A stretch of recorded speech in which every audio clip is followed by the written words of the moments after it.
This Easy Gap video series is brought to you by Chico State's Colleges of Natural Sciences and Agriculture and the Center for Healthy Communities.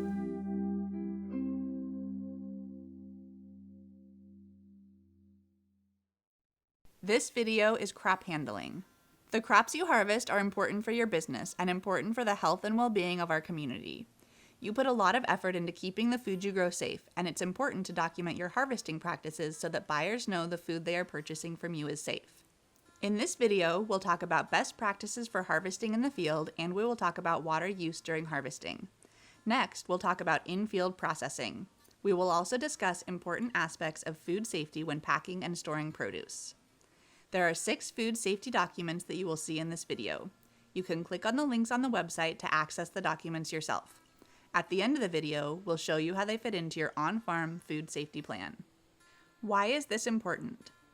Harvesting, packing, and storing your produce are the final steps taken before the food is passed on to the buyer.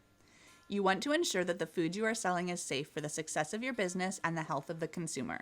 Taking care to protect your crops from contamination during harvesting and documenting your practices can help reduce the risk of loss of sales and allows buyers to know you're making sure the food you are selling is safe. Harvesting practices. The most important procedure to have in place for your harvesting practices is what needs to be done when produce is dropped on the ground. There should be a documented policy in place stating that any stone fruit that's dropped on the ground should be discarded. Additionally, any stone fruit that appears damaged should not be harvested. Common forms of damage to stone fruit, such as punctures, cracks, and bruising, are areas of increased risk for contamination. All employees that are harvesting and packing produce should be trained on these policies, and you should have a training record on file for each of these individuals. Harvesting tools should be constructed of materials that are easy to clean, which means they should be smooth, shard-free, and not flake or oxidize. Harvest tools should not be taken into break areas or toilet facilities. Tools should not be used for anything other than harvesting produce. Employees should be trained on what to do if their harvesting equipment becomes contaminated. They should be provided with storage for their harvesting equipment, such as non-porous scabbards for their knives. Leather should not be used as it is difficult to clean. You should have a documented policy in place stating how and when the harvesting equipment should be cleaned. Harvesting equipment checks and sanitation must occur at least twice per shift, before a shift begins and in the middle of a shift. It is important that the correct strength of sanitizer solution is being maintained. This should be checked and recorded on a regular basis, which ideally is hourly while the solution is in use. You should have cleaning and sanitizing records in place so that you can verify that these procedures are being followed. Mechanical or machine harvesting is any product harvesting that uses a mechanical harvesting unit, a field packing unit, a coring rig, or any in-field processing rig. Any food contact surfaces on harvesting machinery need to be made of food-grade materials or stainless steel. Surfaces must be free of flaking paint, corrosion, rust, or other materials. Packing surfaces need to be easily sanitized, which means they must be made of sanitary food-grade material. Wooden surfaces should not be used if produce will come into contact with it. You should have a documented sanitation program in place for harvesting equipment, which includes an SOP on sanitation processes along with a documentation log. Contamination can occur from materials such as hydraulic fluid from overhead equipment. Harvesting equipment should be designed to minimize the risk of contamination through the use of drip pans or catch basins. Lights and reusable containers should be protected and secured. There should be no evidence of cracks or breaks in these items. Food-grade lubricants should be used on any area where produce exposure could occur. Documentation must be available showing that any lubricants used are food-grade. Produce packing tables or belts found underneath overhead equipment should be protected to minimize the risk of potential contamination. Water usage. This section applies to water used in any manner that contacts produce during or after harvest.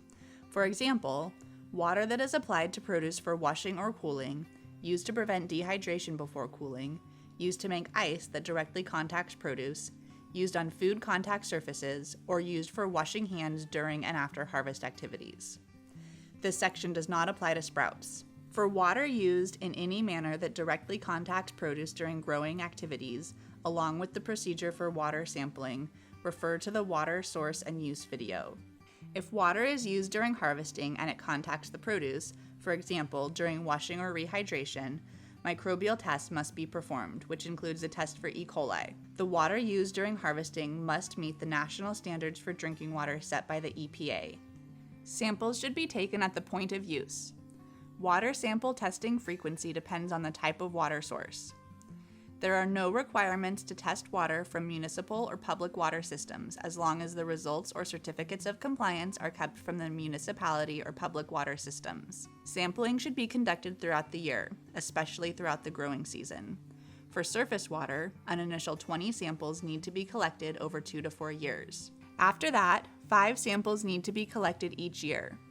For groundwater, an initial 4 samples need to be collected over 1 year. After that, 1 sample needs to be collected each year. Document procedures on how water samples are collected and how they are identified. Your written procedures should include what to do if unsuitable or abnormal water test results are found. If the water does not meet these criteria, corrective actions are required as soon as possible. There are 2 corrective action options. 1, re-inspect the water, remove any identifiable hazards, and retest the water. Or 2, treat the water. Use the guidance in WSU6 SOP and WSU6 log for treating the water. Follow the standard limits unless your buyers or regulators require otherwise. If your buyers or regulators have different testing requirements, follow their guidance. Water should be treated with an antimicrobial. For example, if chlorine is used, the level shouldn't be greater than 1 part per million free chlorine. Other common antimicrobials that may be used are ozone and peracetic acid. Peracetic acid may be particularly effective against any buildup of biofilms of Listeria monocytogenes on equipment and non-fruit surfaces. A common sanitizer used for washing fruit is food-grade sodium hypochlorite. Surface water, such as water from rivers, canals, or ponds, is not acceptable for use unless it is first treated by filtration or antimicrobial chemicals, and it must be tested. Antimicrobial levels must be checked and documented regularly. For single-pass systems, the level must be checked with every batch that is prepared. For recycled systems, the levels should be checked hourly. For continuous injection systems, the levels should be checked hourly at minimum. Antimicrobial standards should be included in your SOP and documentation log, along with your corrective actions. Your corrective actions should include what to do with the product, along with how to correct the levels of antimicrobials. In-field processing. If the product is partially or fully processed in the field, the flow of personnel, utensils, and contact surfaces should be set up to avoid contact between processed and unprocessed products. Employees that come into contact with produce should wear clean protective garments such as hairnets, plastic gloves, and aprons. Post-harvest fungicides and fruit coatings. All fungicides and fruit coatings applied to stone fruits post-harvest must be approved for use on stone fruit and applied in accordance with the instructions provided by the manufacturer. Additionally, any applicable federal, state, and local regulations must be followed. Fungicides and fruit coatings should be applied through an aqueous spray or immersion. The water used during application must meet the national standards for drinking water set by the EPA. Packaging and storing materials.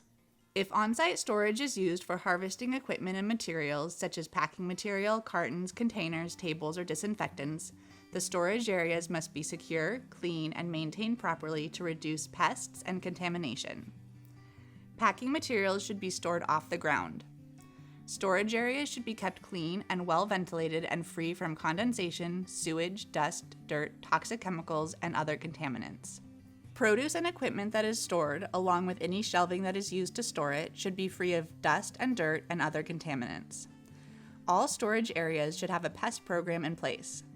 Poisonous baits should not be used inside storage areas due to the risk of contamination.